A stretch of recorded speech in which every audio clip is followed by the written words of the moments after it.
We've all been there, scrolling through Twitter or X, swimming through this flood of information and wondering how much of what I'm seeing is actually true.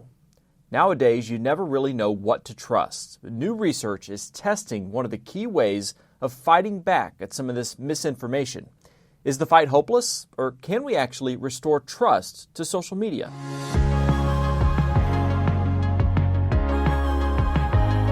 We're joined by Yang Gao, Assistant Professor of Business Administration at Geese College of Business. He's co-authored a paper called Can Crowd Checking Curb Misinformation? Evidence from Community Notes. So we're diving into Community Notes, X, formerly Twitter's big experiment with crowdsourcing fact-checking. Let's start by acknowledging the sheer volume of information we're all exposed to online these days. It's like drinking from a fire hose. And when that information is inaccurate or deliberately misleading, it really undermines the foundation of trust we need to make informed decisions.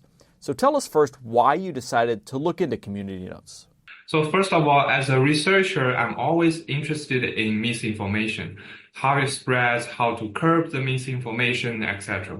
Because as we all know, misinformation is a critical challenge to democratic process, public health, social stability. So it's a very important issue to the whole society. And we have been through the COVID pandemic, during which tons of misinformation was widely spread on social media platforms. And now we are in the age of generative AI. Now you can imagine the misinformation problem will become even more salient because now the cost of generating misinformation has become super low. You can just use whatever generative AI tools to create like fake image, to create fake voice even. So traditionally, to fight against misinformation, all the platforms, they rely heavily on professional fact-checking, such as factcheck.org, the website. And however, this approach is often limited by its scalability and delays in response. Now, to overcome these limitations, social media platforms, they have started to leverage the so-called wisdom of crowds, and they increasingly turn to crowdsourced fact-checking, so-called crowd-checking. And Community Notes is one example of crowd-checking systems. Now back to your question, why did I decide to look into Community Notes? Well, the short answer is it's very unclear to me whether this whole system, crowd-checking system, will work, like in terms of curbing misinformation. So in summary, I'm very interested into this kind of unclear effectiveness of crowd-checking systems. That's why we started this project and this paper. Misinformation, big or small, can have real impact on how we perceive the world, how we view each other, and ultimately how we make decisions. Okay, so that brings us to Community Notes, Twitter's attempt to tackle this problem. We've all probably seen these notes attached to tweets. Can you tell us how this program works? Yeah, sure. So the Community Notes as a platform, it operates independently from Twitter. And to participate in adding and evaluating notes, users must enroll as so-called contributors on the Community Notes platform. So initially, all the notes on the Community Notes platform, they are marked with a needs more rating status on the platform, and then they are hidden from the general Twitter users. Only contributors can view those notes and they can rate whether these notes are helpful. Now, once a note receives more than 5 ratings from the peer contributors, the ranking algorithm will be designed by Twitter. The ranking algorithm will calculate the helpfulness score, which will crucially affect the status of the note. So let's say the note must achieve a helpfulness score of at least 0.4 to earn the so-called helpful status. And once a note achieves the helpful status, it will be displayed directly under the associated tweet and then becomes visible to all Twitter users. Now, one thing I want to highlight is the helpfulness score being above 0.4 is a necessary yet insufficient condition. So we can have a note that with a helpfulness score above 0.4, but in the meantime, the note must receive a broad support across diverse perspectives or diverse audience. And as for the broad support, that's decided by another algorithm from Twitter. So basically, the whole system is very, I would say, very delicate, very complicated, and very important criteria. So these community notes that get a high enough rating get prominently displayed right below the tweet for everyone to see. Basically a little warning sign. Hey, maybe double check this before you retweet or share it. And what you wanted to investigate was, does having this warning underneath a tweet make it more likely that the author of that tweet will retract it? How did you design this study? To be honest, the data collection part is one of the most challenging part for this paper because we first tried Twitter API to monitor the tweet status. Now the cost is super high, so Elon Musk in this case is not our friend. And so basically, if we pay like $100 per month, we can only collect 10,000 tweets. That's not a lot for like a research project. Then if we want to collect more, then we have to pay more, like $5,000 per month. Now we are just a poor researchers, so we cannot obviously afford that. Now then we decided to let's develop our own tool to monitor Twitter status. So the whole data collection process now is basically we initiate our data collection by downloading the daily snapshots of the community nodes database and then conducting a day-to-day comparison to identify the newly created nodes. Then for each new node, we extract the associated tweet ID and then monitor the status of the corresponding tweet every day. So by monitoring, we mean we collect the tweet statistics like the textual content, engagement metrics, how many likes, how many retweets, and the author characteristics.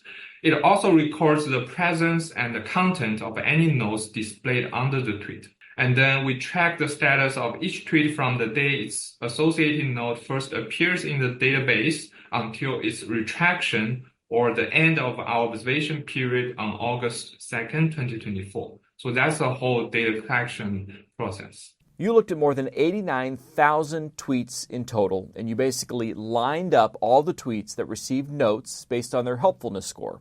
Then you focused on the tweets that were just above and just below that line to see if there was a noticeable jump in retractions. By comparing those tweets, you could isolate the impact of the note itself. So what did you find? Did those notes actually lead to more retractions? Yes, actually our results found that tweets with publicly displayed community notes were 52% more likely to be retracted by the author than those without notes. So this demonstrates that the whole system is not just identifying misleading content, but also prompting authors of those misleading posts to correct their mistakes. And retractions occurred more quickly for tweets with notes, which is crucial given how rapidly misinformation can spread.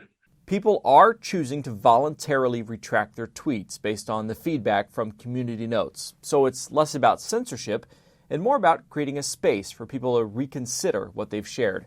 People are willing to listen and even admit when they're wrong, but human behavior, as we know, especially online, is rarely straightforward. And you dug into some of the factors that influence how effective these community notes are. And one of the most interesting findings was about the difference between observed and presumed influence. So observed influence basically refers to the impact of direct, tangible engagement from users, such as likes, comments, and shares, while presumed influence is based on assumptions about how potential audience might perceive the content. One of the metric for presumed influence would be the number of followers a user has. So on social media platform, it's very likely to have the following scenario.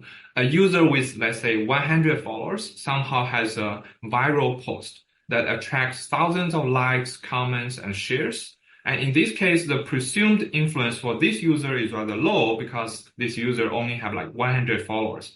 Yet the observed influence for the post is rather high. It's thousands of likes, so it affected lots of people. On the other hand, we can have a different scenario, which means a user with 100K, like 100,000 followers, may have a post that only attracts 100 likes, comments, and shares. In this case, the presumed influence will be high, yet the observed influence is rather low. So it's like maybe a small number of people engaging with the post, basically acknowledging they saw it, versus knowing that hundreds or thousands of people could have seen it, but you don't know for sure who did. Those direct comments turned out to be much more impactful.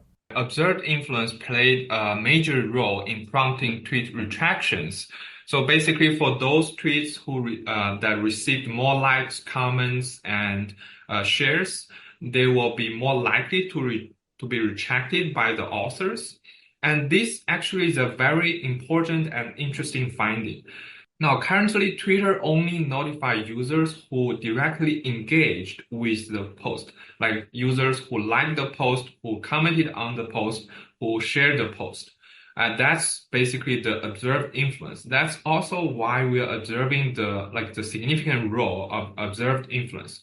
This kind of practice is not ideal in the sense those people who didn't engage with the post directly may also be affected by the misinformation. So the platform need to think about how to notify those people who didn't engage yet are affected by the misleading posts. Twitter should notify all the followers of the authors and also all these people who happen to view the post. So basically potential viewers and also the total followers of the author. Now, your research uncovered some other interesting nuances in how people responded to the community notes, and I wanted to highlight 3 of these. First is that older tweets were less likely to be retracted than newer tweets. Longer posts were less likely to be retracted than shorter posts, and people who had been on Twitter longer, like veterans of the platform, were less likely to retract than newer users. So if you think about social media, the attention span of social media users is relatively short. We usually focus on news that happened yesterday or 5 minutes ago. We don't care about tweets happened 1 year ago. So for those older tweets, they tend to draw much less attention from the public, reducing the perceived urgency for the authors to take corrective action such as retraction, even in the presence of community notes. That explains the finding regarding the older tweets. Now, as for the longer tweets, the explanation could be the authors spend much more effort on these tweets because they write more. They don't want to delete these tweets because they spend more efforts. So that explains the finding. Now, as for the seasoned Twitter user, they understand the Twitter platform quite well. They tend to have a very fixed or stable follower base, so they would believe they are less influenced by external feedback such as committee notes, so they don't get too much worried about the committee notes. They usually are more confident or more stubborn, and therefore they are less likely to bow to committee notes. One other key finding I wanted to highlight: users who are frequently exposed to a lot of misinformation were actually more likely to retract their tweets after a community note. Now, that seems counterintuitive. Why do you think that was the case? I believe one of the explanation could be the echo chamber. So those users who are more exposed to a lot of misinformation, they are having the echo chamber effect. And it seems like the committee notes can break the echo chamber effect and somehow notify them, okay, you are being exposed to a lot of misinformation, try to correct them. And these users tend to be more open-minded. They tend to be less critical of the information they consume. So once they know, okay, my previous post is wrong, they are more open-minded, they will revise their beliefs, and that's why they retract their tweets. Okay, so we've talked a lot about people retracting tweets, but does it actually happen fast enough to really make a difference? I mean, we all know how quickly misinformation can spread online. What's the point of retracting a tweet if it's already gone viral? You used a technique called survival analysis to examine how quickly tweets were retracted with and without community notes. Can you explain what survival analysis is and what you found? Basically, survival analysis is from the medical literature. At first, it was used to decide how long this patient will survive. And in our study, basically, we want to know how soon the author will retract the tweet. Basically, how long the tweet will survive. And in this case, we found that tweets with committee notes were not only more likely to be retracted, but also retracted significantly faster. And these kind of quick retractions are quite important because misinformation, like you mentioned, often goes viral rapidly and timing becomes very important. So by accelerating the retraction process, the committee notes can enhance the platform's responsiveness to emerging misinformation, showing that such interventions can make a tangible difference in real-time content moderation. So it's like these notes are acting as a fire extinguisher. They help put out the misinformation fire before it can spread too far. So what do you think are the key takeaways or recommendations you might have based on what you found in this paper? Yeah, we do find this paper has strong practical implications for social media platforms. For those platforms that aim to fight against misinformation, we would suggest them to adopt similar crowd-checking systems and try to refine them to address factors like tweet age and length that may amplify their impact. And as for platforms, when they design the system, one thing I want to suggest them is try to make everything public to foster user trust. That's a very important part. And then our study also provide implications for policymakers. We all know the governments, they don't like misinformation. They are always fighting against misinformation. Now, our study basically want to say the policymakers should consider supporting the crowdsourced checking system through regulatory incentives, legislation, something like that, emphasizing transparency and public participation.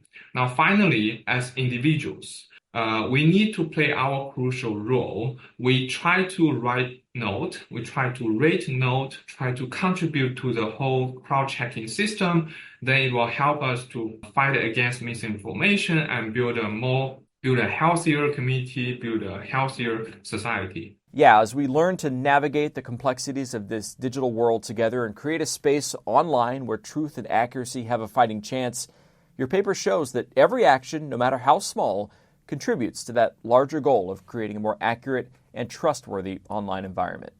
That was Professor Yang Gao. The paper is called Can Crowd Checking Curb Misinformation? Evidence from Community Notes. You can read more about this and other research from the college at geesebusiness.illinois.edu.